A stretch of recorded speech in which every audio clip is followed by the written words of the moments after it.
Et si je vous disais que la clé de votre avenir tient dans quelque chose que vous utilisez déjà, chaque seconde, mais que vous laissez souvent fonctionner en pilote automatique? Et si je vous révélais que, dès cet instant, vous pouvez changer la trajectoire de votre vie sans attendre de circonstances idéales, de meilleures opportunités ou d'un coup de chance miraculeux? Cette clé, c'est votre pensée. Pas vos diplômes, pas vos ressources actuelles, pas même votre passé, mais les pensées que vous choisissez d'entretenir maintenant, aujourd'hui. Chaque idée que vous laissez traverser votre esprit est comme une graine. Certaines, nourries et entretenues, deviennent de grands arbres solides qui portent des fruits abondants. Confiance, persévérance, opportunité, succès. D'autres, toxiques ou stériles, envahissent votre espace mental comme des mauvaises herbes, étouffant votre potentiel et vous maintenant dans des schémas répétitifs. La plupart des gens ne se rendent pas compte qu'ils sont les jardiniers de ce terrain intérieur. Ils laissent la météo décider de la récolte. Pourtant, vous pouvez choisir ce que vous plantez et ce que vous arrachez. La science le confirme. Grâce à la neuroplasticité, votre cerveau n'est pas figé. Il se reconfigure en permanence selon les pensées, émotions et expériences que vous lui offrez. Autrement dit, chaque répétition d'une pensée est comme un vote pour la personne que vous deviendrez. Ce que vous répétez mentalement devient votre vérité. Et cette vérité influence vos décisions, vos habitudes, vos résultats, et, finalement, votre destin. Mais il y a un piège. La majorité de vos pensées ne sont pas vraiment les vôtres. Elles viennent de conditionnements passés, de messages répétés par votre entourage, d'expériences parfois douloureuses. Elles fonctionnent comme des scripts automatiques, vous faisant revivre le même scénario encore et encore. La bonne nouvelle? Ces scripts peuvent être réécrits. Vous pouvez remplacer les croyances qui vous limitent par des pensées qui vous propulsent vers l'avant. Ce livre, ou guide, est conçu comme un plan de transformation. Il ne vous demandera pas de croire aveuglément, mais de tester, d'expérimenter et de constater par vous-même. Vous y découvrirez comment observer vos pensées, choisir celles qui vous servent, et utiliser des outils puissants comme la visualisation, les affirmations et la reprogrammation identitaire pour aligner votre esprit avec vos objectifs. Vous apprendrez à agir dès maintenant comme la version de vous-même qui a déjà réussi, à briser le cycle des automatismes mentaux et à créer un effet cumulatif positif qui changera votre vie sur le long terme. Ce n'est pas une promesse magique. C'est un choix. Et ce choix, personne ne peut le faire à votre place. Il ne se prend pas un jour quand tout ira mieux. Il se prend ici, maintenant, dans cette seconde précise où vous décidez de penser autrement. Votre futur commence dans votre esprit. Chaque pensée est une brique. La question est, quel édifice voulez-vous construire? Pensée et réalité. Nos pensées façonnent notre existence de manière bien plus concrète que nous ne l'imaginons. Chaque pensée active un réseau neuronal spécifique dans notre cerveau, renforcé à chaque répétition. Ce processus, appelé neuroplasticité, modifie littéralement la structure cérébrale et influence notre perception du monde. Ainsi, nos croyances, nos émotions et nos comportements découlent directement du contenu que nous entretenons mentalement. Une pensée n'est pas un simple événement passager, c'est une graine qui, plantée et nourrie, devient un arbre influençant tout notre environnement intérieur et extérieur. Lorsque nous entretenons des pensées positives, constructives et orientées vers nos objectifs, nous bâtissons un terrain fertile pour la réussite et l'épanouissement. À l'inverse, si nous cultivons des pensées négatives, limitantes ou empreintes de peur, nous renforçons les circuits qui perpétuent l'échec, l'anxiété et l'inaction. Comprendre ce mécanisme, c'est réaliser que nous ne sommes pas condamnés à subir nos pensées actuelles.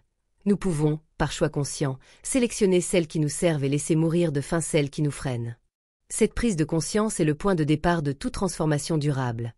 Elle redonne le pouvoir, non pas aux circonstances extérieures, mais à notre esprit, véritable chef d'orchestre de notre réalité vécue. 2. Programmation inconsciente. Une grande partie de nos pensées ne provient pas de choix conscients, mais de programmes mentaux intégrés dès notre enfance. Ces programmes sont constitués de croyances, d'attitudes et de schémas émotionnels transmis par nos parents, notre environnement social, l'école et même la culture ambiante.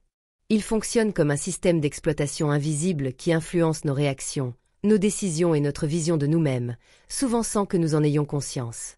Certaines de ces programmations nous servent, par exemple, des valeurs positives ou une confiance héritée, mais beaucoup sont limitantes. Je ne suis pas assez bon, je n'ai pas ce qu'il faut, c'est trop difficile pour moi. Le problème est que ces croyances se répètent jusqu'à devenir des vérités internes, orientant notre vie sans que nous les remettions en question. Prendre conscience de cette programmation inconsciente est une étape cruciale. Cela signifie observer nos pensées automatiques, identifier celles qui viennent du passé et comprendre qu'elles ne définissent pas notre véritable identité. Une fois mises en lumière, ces croyances peuvent être remplacées par de nouvelles pensées choisies volontairement, qui soutiennent nos objectifs et notre épanouissement. 3. Science de la transformation mentale. La neuroplasticité nous montre que le cerveau se reconfigure en permanence, créant de nouvelles connexions neuronales en fonction des expériences, de l'apprentissage et des pensées répétées. Ce mécanisme est la clé pour transformer notre vie. En dirigeant volontairement notre esprit, nous pouvons réorganiser ces circuits internes. 3 leviers principaux favorisent cette transformation. La répétition. Plus une pensée ou un comportement est répété, plus il s'ancre. L'intensité émotionnelle. Les émotions fortes fixent plus solidement les nouvelles connexions. Et l'attention focalisée. La concentration maximise l'efficacité de l'apprentissage. Des pratiques comme la visualisation, où l'on imagine avec précision et émotion la situation désirée, ou les affirmations, où l'on se parle de manière constructive, exploitent ces leviers. Avec le temps, ces nouvelles pensées deviennent automatiques et redéfinissent notre identité. La transformation mentale n'est donc pas un miracle instantané, mais le résultat de petites actions mentales, répétées avec conviction et conscience, qui finissent par remodeler notre cerveau et notre vie. 4. Création d'identité. Notre identité n'est pas une vérité immuable, mais un ensemble de pensées et de croyances répétées au fil du temps. Nous avons tendance à agir en cohérence avec l'image que nous avons de nous-mêmes, même si cette image est limitante ou erronée. Pour se transformer, il faut commencer par incarner dès maintenant l'identité que l'on souhaite adopter. Cela implique de passer de formulations comme « je veux être confiant » à « je suis confiant ». En agissant comme la version de nous-mêmes qui a déjà atteint ses objectifs, nos comportements s'alignent naturellement sur cette nouvelle identité. Petit à petit, cette attitude crée des preuves concrètes qui renforcent notre conviction et rendent l'identité durable. C'est un processus circulaire. Nos pensées influencent nos actions produisent des résultats, et ces résultats confirment notre identité. Choisir consciemment son identité est donc une stratégie puissante pour initier un changement profond, car tout le reste, comportement, habitude, résultats découle de cette base. 5. Prison mentale. Les croyances limitantes agissent comme une prison invisible. Elles ne sont pas physiques, mais leur pouvoir est réel. Elles déterminent ce que nous osons tenter, ce que nous pensons mériter, et ce que nous croyons possible. Souvent, ces croyances proviennent de messages répétés par notre entourage ou de mauvaises expériences passées, qui ont créé des associations négatives. La difficulté, c'est qu'elles semblent logiques et vraies, alors qu'elles ne sont qu'une interprétation personnelle. Pour se libérer, il faut d'abord les identifier en observant nos pensées récurrentes et nos réactions émotionnelles face à un défi. Ensuite, il faut les remettre en question. Sur quoi je me base pour croire cela? Est-ce absolument vrai? Enfin, il faut les remplacer par de nouvelles croyances constructives, soutenues par des preuves concrètes. Cette démarche demande de la vigilance et de la persistance, mais elle est essentielle pour élargir notre champ des possibles et libérer notre plein potentiel. 6. Sélection des pensées. Nous ne pouvons pas empêcher les pensées négatives de surgir, mais nous pouvons choisir lesquelles nourrir. Comme un jardinier qui arrache les mauvaises herbes pour préserver ses plantes, nous devons cultiver activement les pensées qui servent nos objectifs. Cela nécessite une observation consciente, repérer nos pensées en temps réel, analyser leur utilité et décider de les garder ou de les laisser passer. Les pensées sont comme des graines. Celles que nous entretenons se développent, celles que nous ignorons s'assèchent. Cette discipline mentale n'est pas innée, mais elle se renforce avec la pratique. Chaque fois que nous choisissons une pensée constructive au lieu d'une pensée limitante, nous renforçons les circuits neuronaux correspondants. À long terme, ce processus transforme notre dialogue intérieur et crée un état mental qui favorise naturellement l'action, la résilience et la réussite. Cette réécriture du système mental. L'esprit humain fonctionne comme un ordinateur avec un système d'exploitation qui détermine la manière dont il traite les informations. Si ce système est obsolète ou contaminé par des croyances limitantes, il produit toujours les mêmes résultats insatisfaisants. La bonne nouvelle, c'est qu'on peut le réécrire. Cela passe par l'installation de nouveaux programmes, habitudes mentales positives, croyances renforçantes, attitudes constructives. La visualisation permet d'envoyer au cerveau des simulations répétées de la vie que l'on souhaite, ce qui crée progressivement de nouveaux circuits neuronaux. Les affirmations, répétées avec émotion et conviction, renforcent cette programmation. Un environnement positif, personnes inspirantes, contenu motivant, Routine saine agit comme un pare-feu contre les anciennes influences négatives. En combinant ces stratégies, on met à jour le système mental pour qu'il soutienne nos ambitions au lieu de les freiner. 8. Conditionnement mental. Les grands sportifs, artistes ou leaders savent que leur succès dépend autant de leur préparation mentale que de leurs compétences techniques. Le conditionnement mental consiste à entraîner son esprit de manière délibérée pour optimiser ses performances. Cela passe par la clarté des intentions, savoir exactement ce que l'on veut atteindre, l'utilisation de visualisations détaillées où l'on se projette dans l'action réussie et la régulation émotionnelle pour rester calme et concentré sous pression. La répétition est essentielle. Plus on expose notre esprit à la vision de la réussite, plus celle-ci devient naturelle. Ce processus ne sert pas uniquement à performer dans les moments clés, mais aussi à construire une identité solide qui ne vacille pas face aux obstacles.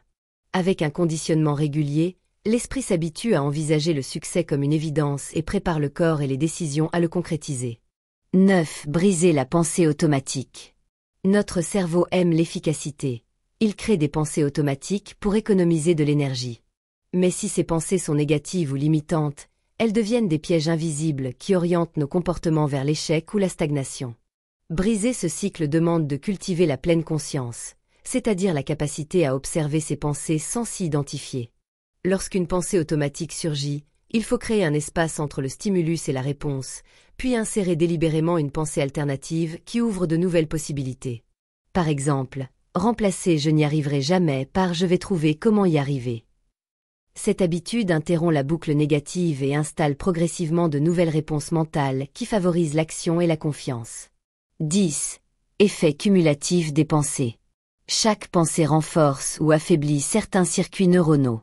Les pensées positives répétées créent un réseau mental qui soutient la motivation, la persévérance et l'optimisme. Ce phénomène fonctionne comme les intérêts composés. De petites pensées constructives, répétées chaque jour, peuvent produire des transformations massives sur le long terme. L'inverse est vrai, des pensées négatives, même discrètes, accumulées sur des années, érodent la confiance et limitent les opportunités. Comprendre cet effet cumulatif aide à voir l'importance de chaque moment mental.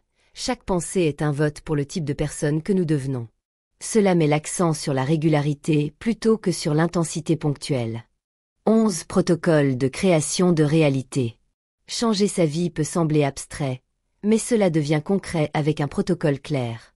Le processus commence par le design mental, définir précisément la vie que l'on veut en la visualisant avec détails sensoriels. Ensuite vient l'installation neuronale, répéter cette vision chaque jour, avec émotion et concentration, pour la graver dans le cerveau. Troisième étape, l'alignement identitaire, agir immédiatement comme si cette réalité était déjà la nôtre. Puis, créer un pont vers la réalité en prenant des actions cohérentes et stratégiques. Enfin, stabiliser ce nouveau mode de vie en faisant une habitude naturelle. Ce protocole agit comme un GPS intérieur, guidant les choix et maintenant la trajectoire jusqu'à l'objectif. 12. Maîtriser le jeu intérieur. La réussite extérieure dépend de la solidité intérieure. Peu importe les circonstances, celui qui contrôle son état émotionnel, son focus et sa confiance reste capable de performer.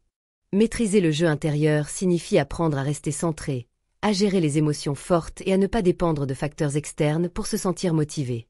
Cela passe par des routines de préparation mentale, un dialogue interne positif et la capacité à transformer les échecs en feedback. Ce niveau de maîtrise donne un avantage décisif. Les imprévus deviennent des défis à relever plutôt que des menaces. 13. Accélérateur de transformation. Pour accélérer une transformation personnelle, il faut agir dans des états émotionnels élevés, enthousiasme, gratitude, détermination, car ils amplifient l'impact des nouvelles pensées et actions. Combiner plusieurs leviers, visualisation, affirmation, action concrète, environnement positif, crée un effet multiplicateur. Accumuler des preuves tangibles de progrès renforce la croyance dans la nouvelle identité. L'objectif est de créer une spirale ascendante où chaque petite victoire alimente la motivation et facilite les changements suivants. 14. Vivre depuis votre futur soi. Il s'agit d'adopter dès maintenant la posture, les décisions et l'état d'esprit de la version de vous-même qui a déjà atteint ses objectifs. En consultant mentalement ce futur soi, vous pouvez vous demander « Comment réagirait-il ? Que choisirait-il » En intégrant ces réponses dans votre vie présente, vous réduisez progressivement l'écart entre votre réalité actuelle et votre réalité désirée. Cette approche rend le changement naturel, car elle aligne pensée, émotion et action sur la destination choisie. 15. Le nouveau vous commence maintenant. La transformation ne dépend pas d'un moment futur ou de conditions parfaites. Elle commence dès que vous décidez consciemment de penser différemment, d'adopter une nouvelle identité et de poser des actions alignées. Chaque instant offre une opportunité de voter pour le vous que vous voulez devenir. Le changement est donc immédiat. Il se manifeste dans la pensée que vous choisissez maintenant, dans l'émotion que vous cultivez maintenant, et dans l'action que vous entreprenez maintenant. À présent, vous le savez, vos pensées ne sont pas de simples passagères dans le flux de votre esprit. Elles sont les architectes silencieux de votre réalité. Elles construisent, jour après jour, l'histoire que vous racontez sur vous-même, les opportunités que vous percevez, les limites que vous acceptez, ou que vous dépassez. Le plus beau dans cette découverte, c'est qu'il n'existe aucune barrière extérieure capable de vous empêcher de reprendre les rênes. Votre passé, aussi lourd soit-il, ne dicte pas votre avenir. Les circonstances présentes ne définissent pas votre valeur. Même vos peurs, aussi réelles qu'elles paraissent, ne sont que des constructions mentales que vous pouvez remodeler. Le changement ne commence pas quand tout est parfait. Il ne dépend pas d'un bon moment qui se présenterait comme par magie. Il commence dans une décision, celle que vous prenez maintenant. Une seule pensée différente, choisie consciemment, peut initier un mouvement. Et ce mouvement, entretenu jour après jour, devient une transformation irréversible. Vous n'avez pas à attendre de devenir quelqu'un d'autre pour agir. Vous pouvez agir dès aujourd'hui comme la personne que vous voulez être. Parlez comme elle, marchez comme elle, décidez comme elle. Plus vous le ferez, plus votre esprit et votre réalité s'aligneront sur cette vision. Rappelez-vous, chaque pensée est un vote. Chaque mot que vous vous adressez est une semence. Chaque geste est une preuve envoyée à votre cerveau que vous êtes déjà sur la bonne trajectoire. La seule question est, pour qui votez-vous en ce moment même? Le pouvoir n'est pas là-bas dans un futur incertain. Il est ici. Il est en vous. Et il n'attend qu'un oui clair et courageux. Alors, prenez une grande inspiration, et commencez. Votre nouveau vous est déjà en marche.